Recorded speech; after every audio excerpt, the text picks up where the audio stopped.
The Rose Garden at Borde Hill has a fascinating history, which originates from the early 1900s. It was in fact 1996 when my mother, Eleni Stevenson-Clark, was inspired by an article she discovered in our archive, which was a feature in Country Life and showed the original rose garden as it was at the time. Working with notable garden designer Robin Williams, they created a beautiful kaleidoscope of colour that we see today.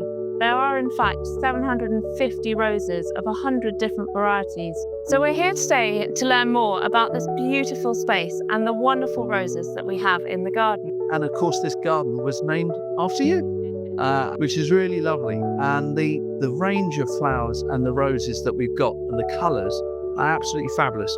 Being all bred by David Austin roses, they are disease resistant, they're repeat flowering, and there's a wonderful, wonderful scent. And as far as I'm concerned, roses have to have a scent. Let me show you some of the varieties of roses that are some of our favourites in the rose garden here. And also to point out the companion planting here with lavender Munstead. It's just about to come into flower. It's not quite out yet.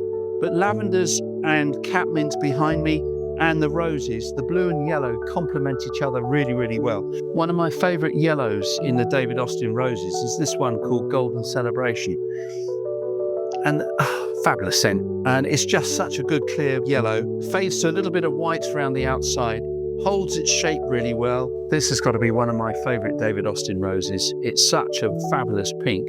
It's called Gertrude Jekyll, named after a very, very famous lady gardener. It really does flower its socks off, repeat flowering, very strong and upright, and just delightful. I was talking about Gertrude Jekyll rose a little earlier. They're more the sort of bush and New English roses, which tend to be far more compact. Now we're looking at some of the climbers, and if you want to know the difference between climbers and ramblers, climbers tend to be repeat flowering. This is another of my favourites. This is called the Generous Gardener. So if you are that way inclined, it's one of the best roses to buy. And the ramblers tend to be one-off flowering.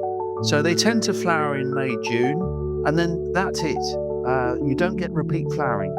You find me in part of the rose garden that we've actually replaced some of the roses. Some of them will die naturally, or it could be a disease, or they don't actually flower sufficiently well, and we've decided that they need to be replaced.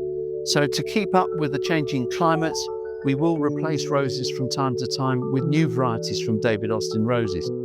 We hope you've enjoyed learning more about this beautiful space at Borde Hill, J. Robins Rose Garden. Please do visit us to enjoy the roses in true abundance as part of our Roses in Bloom celebration.